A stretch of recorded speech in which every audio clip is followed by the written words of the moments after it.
Singapura selama puluhan tahun dikenal sebagai negara kota yang nyaris sempurna. Ia dipuja sebagai simbol stabilitas, efisiensi, dan kemakmuran di Asia. Dari pusat keuangan global hingga pelabuhan tersibuk dunia, dari sistem birokrasi yang rapi hingga keamanan yang nyaris tanpa celah, Singapura sering dijadikan contoh bagaimana sebuah negara kecil bisa menjadi raksasa ekonomi.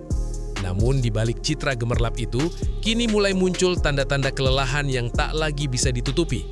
Mesin ekonomi yang selama ini berjalan nyaris tanpa gangguan mulai tersendat, dan retakan itu perlahan terlihat jelas oleh warganya sendiri. Dalam beberapa tahun terakhir, denyut ekonomi domestik Singapura melemah. Ribuan restoran dan bisnis retail terpaksa menutup usaha. Sepanjang 2024 hingga 2025, lebih dari 3.000 gerai makanan dan usaha kecil gulung tikar, mencatat rekor terburuk dalam 2 dekade terakhir. Jika dirata-ratakan, hampir 10 restoran tutup setiap hari di negara yang luas wilayahnya bahkan lebih kecil dibanding banyak kota besar di Indonesia.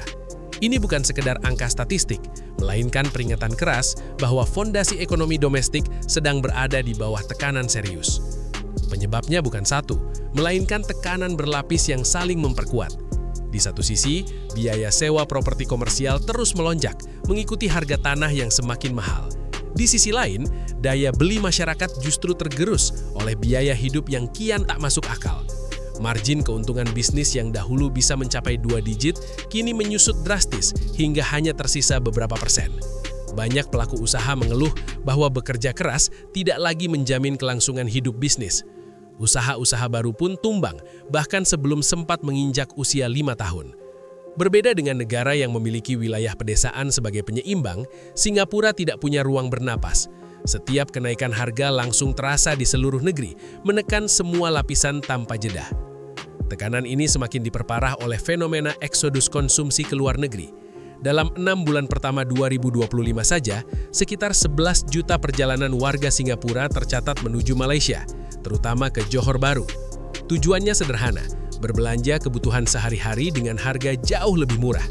Dengan nilai tukar dolar Singapura yang sangat kuat terhadap ringgit Malaysia, warga bisa menghemat hingga 40% hanya dengan menyeberangi perbatasan. Bagi konsumen, ini adalah keputusan rasional untuk bertahan hidup. Namun bagi ekonomi domestik Singapura, ini adalah mimpi buruk. Uang yang seharusnya berputar di dalam negeri kini mengalir keluar, menghidupkan retail dan UMKM Malaysia. Sementara usaha kecil di Singapura perlahan kehilangan pelanggan setia. Ironisnya, zona ekonomi khusus Johor Singapura yang awalnya dirancang untuk memperkuat kerjasama justru berubah menjadi jalur pelarian ekonomi rakyat Singapura sendiri. Penguatan dolar Singapura yang selama ini dibanggakan sebagai simbol stabilitas kini menjelma menjadi pedang bermata dua. Ia memang menarik modal global, tetapi pada saat yang sama melemahkan sektor retail dan jasa domestik. Ketika konsumen memilih berbelanja di luar negeri, fondasi ekonomi lokal pun terkikis sedikit demi sedikit. Kebocoran semacam ini jika dibiarkan akan sulit ditutup hanya dengan kebijakan fiskal biasa. Di saat yang sama, pasar tenaga kerja Singapura mulai menunjukkan tanda-tanda retak. Gelombang pemutusan hubungan kerja melanda berbagai sektor, mulai dari teknologi hingga manufaktur dan logistik. Perusahaan-perusahaan besar melakukan perampingan agresif, menciptakan rasa tidak aman yang meluas di kalangan pekerja. Tingkat pengangguran sekitar 3% mungkin terdengar kecil bagi banyak negara, tetapi bagi Singapura, angka ini adalah sinyal bahaya. Tekanan hidup yang tinggi memaksa banyak warga lanjut usia tetap bekerja demi bertahan hidup. Pemandangan lansia yang bekerja sebagai petugas kebersihan, pelayan bandara, atau pekerja informal kini menjadi hal yang lazim, menggugah pertanyaan besar tentang makna kesejahteraan di negara maju. Efisiensi ekstrim yang selama ini menjadi kebanggaan Singapura mulai menunjukkan sisi gelapnya. Tanpa bantalan sosial yang cukup kuat, tekanan ekonomi berubah menjadi tekanan sosial yang perlahan menggerogoti stabilitas nasional. Di tengah situasi ini, muncul pula fenomena yang dikenal sebagai Singapore washing. Sejumlah perusahaan asal China menggunakan Singapura sebagai basis administratif untuk menghindari sanksi perdagangan dari Amerika Serikat dan Uni Eropa. Praktik ini menempatkan Singapura pada posisi yang sangat berisiko. Jika Barat menilai Singapura ikut membantu pelarian sanksi, maka reputasi negara ini sebagai pusat keuangan netral bisa runtuh dalam sekejap. Bagi Singapura, reputasi adalah segalanya. Kepercayaan global dan arus modal asing adalah darah yang menghidupi ekonominya. Jika kepercayaan itu terguncang, penarikan modal secara mendadak bisa memicu krisis yang jauh lebih besar daripada sekedar penutupan ribuan restoran. Disinilah kebijakan luar negeri dan tekanan ekonomi domestik bertemu dalam satu persimpangan berbahaya. Singapura tidak bisa terus berdiri di tengah tanpa kejelasan sikap, terutama di tengah memanasnya persaingan strategis antara Amerika Serikat dan China. Dalam konteks inilah pernyataan Perdana Menteri Singapura Lawrence Wong pada November 2025 menjadi sangat krusial. Dalam sebuah forum internasional, ia secara terbuka menyebut Jepang sebagai kekuatan besar paling terpercaya di Asia Tenggara dan mendorong Tokyo untuk memainkan peran keamanan yang lebih aktif di kawasan. Pernyataan ini segera menyebar ke seluruh dunia dan memicu reaksi keras dari Beijing. Bagi banyak pengamat, ini bukan sekedar pernyataan diplomatik biasa, melainkan sinyal bahwa Singapura mulai meninggalkan posisi netral yang selama ini menjadi ciri khasnya. Singapura berargumen bahwa Asia Tenggara telah mampu meletakkan beban sejarah dan bergerak maju.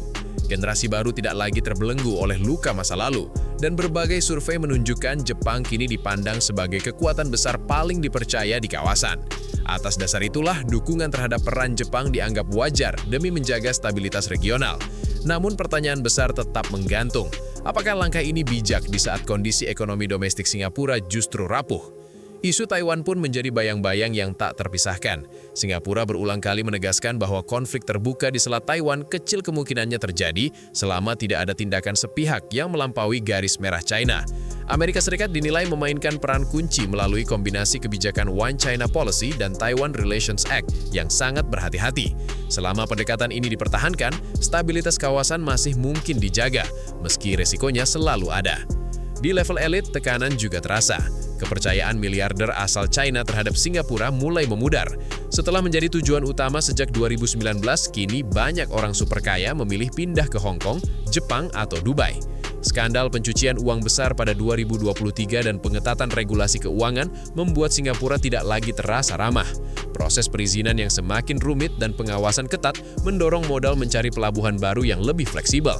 Ini menjadi sinyal bahwa Singapura perlahan kehilangan sebagian daya tariknya sebagai pusat kekayaan global. Di tengah semua tekanan ini, keputusan Lawrence Wong untuk merangkul Jepang menjadi lebih mudah dipahami. Jepang dipandang sebagai mitra strategis yang stabil, dipercaya publik Asia Tenggara, dan memiliki kekuatan teknologi tinggi. Kerjasama di bidang energi hijau dan teknologi masa depan diharapkan mampu membuka lapangan kerja berkualitas dan membantu transformasi ekonomi Singapura. Langkah ini jelas beresiko, terutama karena berpotensi memancing kemarahan China. Namun bagi pemerintah Singapura, mempertaruhkan hubungan diplomatik mungkin terasa lebih rasional dibanding mempertaruhkan masa depan ekonomi rakyatnya sendiri. Kini Singapura berdiri di persimpangan sejarah. Apakah langkah ini akan menjadi jalan keluar dari tekanan ekonomi yang kian mencekik atau justru membuka babak baru ketegangan geopolitik yang lebih berbahaya? Jawabannya belum pasti. Namun satu hal jelas, stabilitas bukanlah sesuatu yang bisa diwariskan selamanya. Bahkan bagi negara yang paling rapi dan disiplin sekalipun, stabilitas harus terus diperjuangkan, dijaga, dan disesuaikan dengan perubahan zaman. Dunia pun kini menatap Singapura dengan penuh perhatian, menunggu apakah negara kecil ini mampu kembali menemukan keseimbangannya atau justru menjadi pelajaran mahal tentang rapuhnya permakmuran di tengah badai global.